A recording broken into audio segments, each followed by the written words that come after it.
Dr. Adams, and I wanted to have some brief comments about Graves' disease or thyroid eye disease.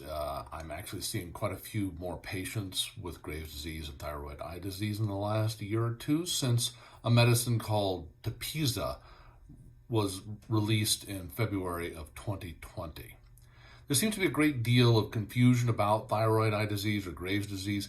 I think the name can be confusing. Graves is a physician, and it really just describes somebody who described the disease. There's lots of these kind of things in medicine and in science in general where we append someone's name to a process which is not particularly descriptive of what is actually going on. A lot of other diseases are named historically by their symptoms. And that also is kind of what's going on with Graves' disease when it's described as thyroid eye disease. For example, Scarlet Fever was named in the era prior to an understanding of germ theory, and nobody knew that it was caused by a bacteria, a disseminated bacteria. They just knew that people developed a rash and a fever. And there was no awareness of what was causing it because nobody had discovered the bacteria that caused the disease. Same sort of thing with, say, hand, foot, and mouth disease, which is a very common childhood disease. The hand, foot, and mouth is just describing the locations of the rash that are commonly found with this disease. In fact, it's caused by a Coxsackie virus. So thyroid eye disease or Graves' disease is an autoimmune disease. It's an autoimmune disease like lupus is an autoimmune disease, or rheumatoid arthritis is a autoimmune disease, where the body has, or the immune system of the body has decided that certain proteins shouldn't be there. Now, in this case, and in the case of rheumatoid arthritis and lupus and other autoimmune diseases, the body is wrong. It's picked some proteins that, in fact, you need, but it develops an immune response to them. In Graves' disease, there is a lot of overlap between the proteins in the thyroid and proteins that are found on tissues in the orbit of the eye, the fatty tissues and the muscles. And so the body will attack both. And patients will develop a hyperthyroid or increased thyroid levels. And they also develop swelling in various areas of their body. Interestingly, one area that patients frequently develop swelling is on the front of their shins.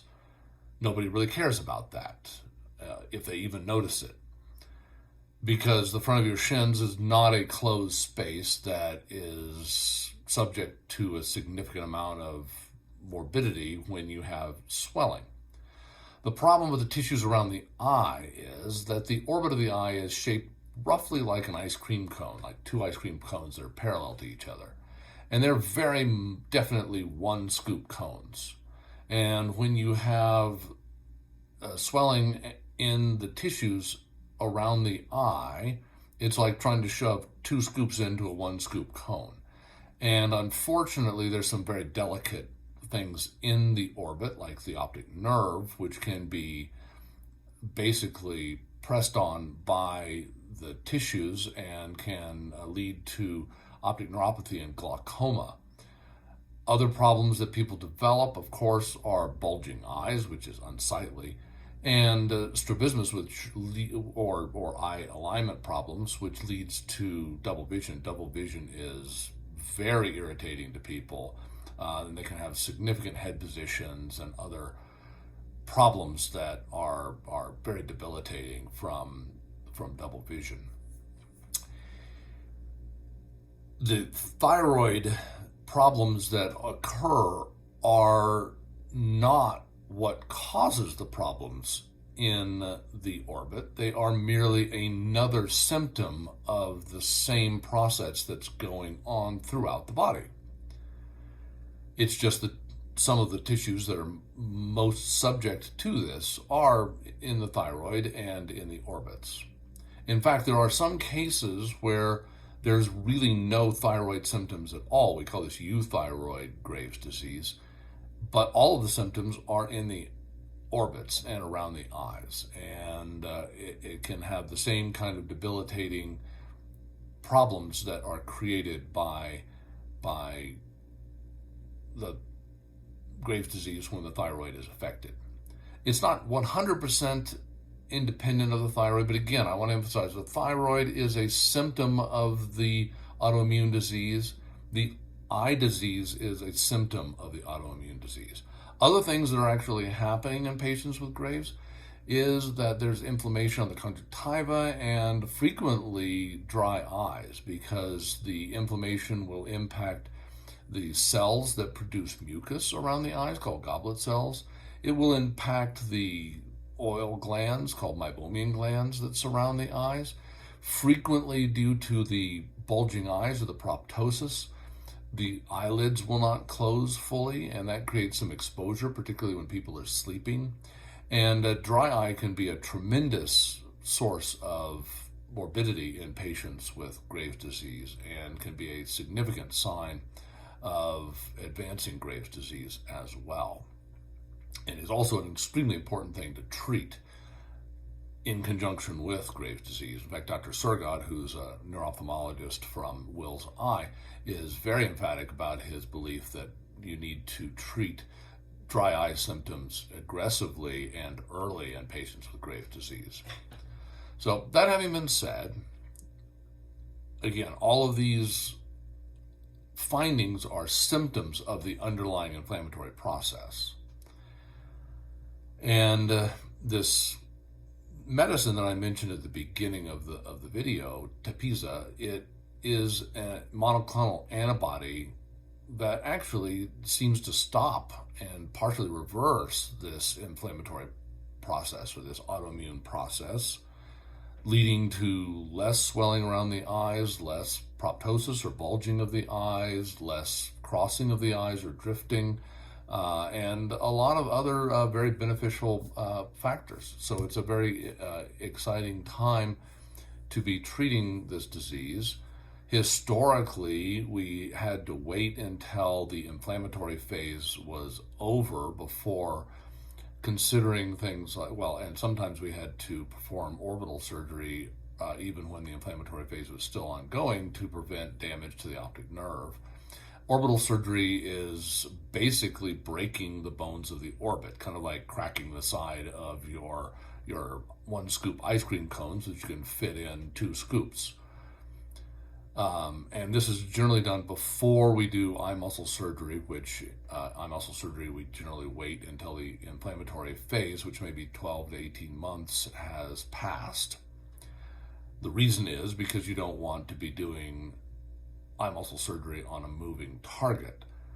I, early in my career, had a patient who talked me into doing eye muscle surgery when I really felt that he was in an inflammatory phase, and I felt that his measurements were changing too rapidly.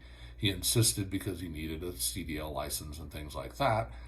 So I gave in and straightened his eyes out, and they were beautifully straight for about 2 weeks, at which point the inflammation started pulling the muscles into a new position, and he was back basically to where he had been after a fairly short period of time. So in general, the wisdom of not doing eye muscle surgery until the inflammatory phase is over is dogma among most eye muscle surgeons. And then the last surgery that's done is any surgeries that may be required for the eyelids and repositioning of the lids and things like that. So the orbit being sort of the foundation, the eye muscles being, say, if you're building a house, you build the foundation first, the eye muscles being sort of the framing of the house, and the eyelids sort of being picking out the curtains. So you don't pick out the curtains first, and you don't put down the frame first. You have to build the foundation initially. the possibility that we may be looking at in this current era, since the approval of TEPEZA, is that a much lower percentage of patients may need to go through this surgical process, which is very exciting. And again, it's only been out for a little over a year, and unfortunately, during much of that year, they had some production problems because it was during COVID, and a lot of the resources were going towards producing vaccines and other supply chain problems that prevented them from producing a substantial amount of this medicine, treating a substantial number of people. I think that as time goes by, we will learn how this medicine works and who it works in best.